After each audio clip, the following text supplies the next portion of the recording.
27 কল্যাণপুর প্রবন্ধনগর বিধানসভার অন্তর্গত নগরাই পাড়া এলাকায় বিশেষ করে আমাদের 21 নম্বর বুথ, সেই বুথের ভারতীয় জনতা পার্টির উদ্যোগে এক যোগদান সভা অনুষ্ঠিত হয়। আপনারা ইতিমধ্যে জানেন আগামী 20 মার্চ বৈরাগীপাড়া স্কুল মাঠে এক বিশাল শহীদ স্মরণে সমাবেশ হবে। এই সমাবেশকে সামনে রেখে আমার বিধানসভার প্রত্যেকটা জায়গায় প্রত্যেক দিন উঠান সভা, পথসভা, গরুয়া সভা চলছে। তারই অঙ্গ হিসাবে আজকে আমাদের এই কল্যাণপুর বিধানসভার 21 নম্বর বুথে সেই আমাদের বাজার সভা। এই সভায় প্রায় সিপিএম, কংগ্রেস, বিভিন্ন রাজনৈতিক দল থেকে 15 পরিবারের 45 জন ভোটার সেখানটায় ভারতীয় জনতা পার্টিতে সামিল হয়েছে।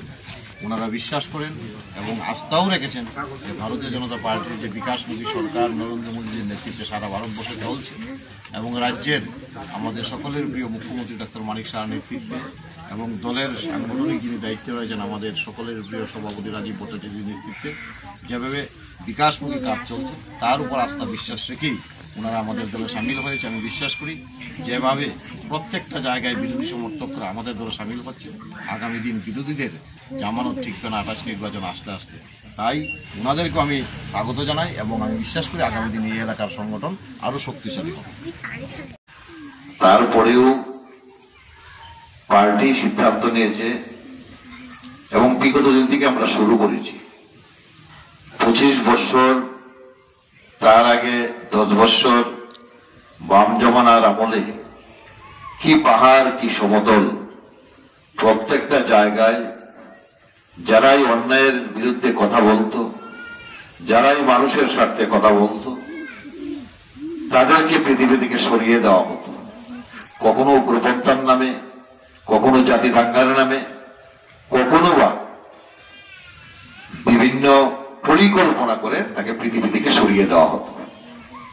এবং আমরা সেই শহীদ পরিবারদের শ্রদ্ধা জানানো তো দূরের কথা, তাদের পাশে দাঁড়ানোর পর্যন্ত সুযোগ পেতাম না। কারণ মানুষ ভয়ে যেত যে আমি যদি যাই তাদের শ্রদ্ধা জানানো বা সহানুভূতি জানানো তাহলে আমারও পরিণাম এই অবস্থা হবে। এই একটা শাসন ব্যবস্থা কায়েম করেছিল দীর্ঘ 25 বছরে। এই জায়গায় 18 সালের আগে আপনারা দেখেছেন ভারতীয় জনতা পার্টি এবং আমাদের আইপিএফটি জোট করে আমরা নির্বাচন লড়েছি এবং ক্ষমতায় প্রতিষ্ঠিত হয়েছি।